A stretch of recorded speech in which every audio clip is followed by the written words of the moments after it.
Hello interwebs, welcome to the Cultural Index. I'm Rick and today we're looking into Star Trek's preeminent entrepreneurs, the Ferengi. The Ferengi prize above all things the acquisition of material wealth. While this fact isn't a shock to anybody who spends even 5 minutes in the same room as a Ferengi, but surprisingly, they're a little deeper than their greedy nature often presents. For example, did you know they believed in reincarnation? Of all cultures, the Ferengi have devoted themselves entirely to the art of business. Trade and opportunity are foremost on the Ferengi's four-lobed mind, as with all aspects of their art, culture and even religion focus on the idea that everything is one big negotiation. They even purchased their warp technology rather than develop it themselves. For an outsider, the easiest way to perhaps understand this mindset is to familiarise yourself with the 285 rules of acquisition, the pillars of trade and founding guidelines that a Ferengi tries to abide by. The rules of acquisition are viewed with an almost gospel-like devotion. Violating them isn't truly considered a crime, however these guidelines have been worked on and amended over countless years. To ignore them would be folly. In fact, the Ferengi are so devoted to the art of commerce that in their entire history there's only been one interstellar war, and absolutely no history of war crimes or slavery. Well, no slavery may be open for debate, as their culture is highly patriarchal, and although the culture is beginning to reform with laws instituted by Grand Nagus Zek and later Rom, until recently women were treated pretty much as property. Females were not allowed to leave the house, wear clothing, or, most crippling of all, for a Ferengi, they were not allowed to conduct business. As mentioned though, in no small part to the efforts of influential figures such as Ishka, the Ferengi reform is well underway by the end of the Dominion War. As well as the obvious moral problems with the misogynistic culture, practical arguments were used to win over many Ferengi opposed to such changes. The most common argument being that they were effectively limiting the profit they could earn as a species by relegating half their population to little more than replicator operators. A Ferengi partnership was, unsurprisingly, a contractual affair between the two families. It's also been noted that it was exceedingly rare for a Ferengi couple to argue, although this is likely because of the whole treated as property thing, so not quite... kind of missing the point a bit.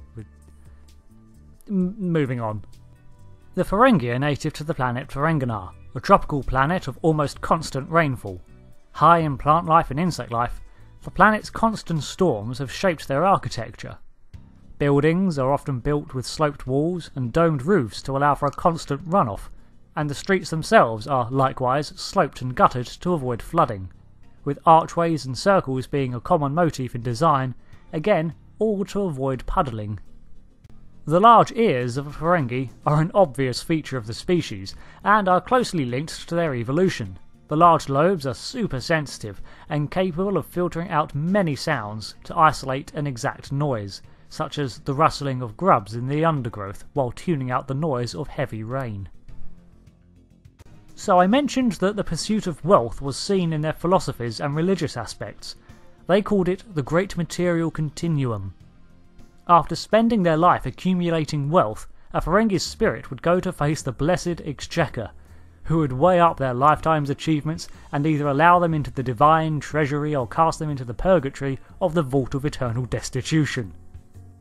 It was in this afterlife that the Ferengi would face the celestial auctioneers and others in an attempt to outbid each other using all they had acquired in life to bid for the next. A higher price, the greater the next life would lead. In fact, in a last-ditch effort to attain wealth, a Ferengi was expected to auction off their own body parts prior to death. This also made autopsies very uncommon in Ferengi culture, as they effectively damaged the goods, and who knows, those doctors might even steal some bits for themselves. Those sneaky medical professionals. Throughout the life, however, certain rites and ceremonies were performed for Ferengi. The naming day was around the time of the child's birth, and celebrated in a similar fashion to a human birth, being one of the only occasions it was acceptable to offer free gifts. Then the coming of age for a male Ferengi was marked by their first business deal. This was the attainment ceremony and traditionally celebrated with the young Ferengi auctioning off their own childhood belongings. It's probable that this served two distinct functions, the first being to give them some starting finances of their own to fuel their lifelong journey of attaining wealth. The second function is more personal. It serves to forge a child into a businessman. By breaking the habit of sentimentality, the young Ferengi is effectively taught to remove emotion from the equation, a mindset that would serve them well in the years to come. All trade of the Ferengi is overseen by the Ferengi Alliance and its many branches. At the head of it all is the Grand Nagus, whose word is law, even down to the choosing of his successor. The Nagus is expected to seek out deals and opportunities for the Ferengi as a people, creating opportunities and acting as a figurehead in negotiations, at least traditionally. As mentioned, the Grand Nagus has almost unlimited say in politics. That is until Zek instituted the new Congress of Economic Advisors to curb the control of the Nagus. Under the Nagus are various governing bodies, such as the Gaming Commission, the Ferengi Commerce Authority, and the Trade Mission. The FCA was responsible for upholding trading standards among the Ferengi, which included the prohibition of trade unions. Those found in violation of Ferengi law were seldom imprisoned. Instead, the most common account was to seize their assets, or even blacklist.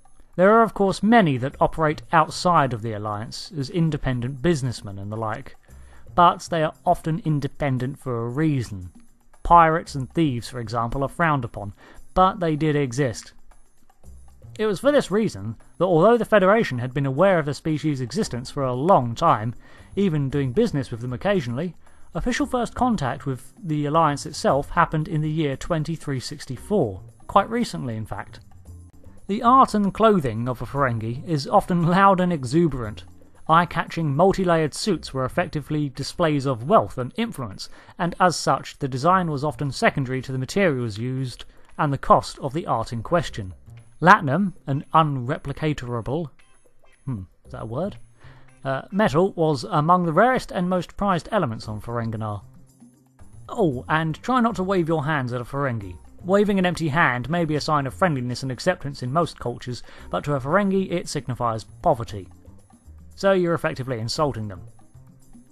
If you want to greet a Ferengi, cup your hands, as this is generally a display of respect. A bow, effectively. An outsider in Ferengi culture may quickly find themselves out of pocket as they end up paying for everything, even for the privilege of entering another's home.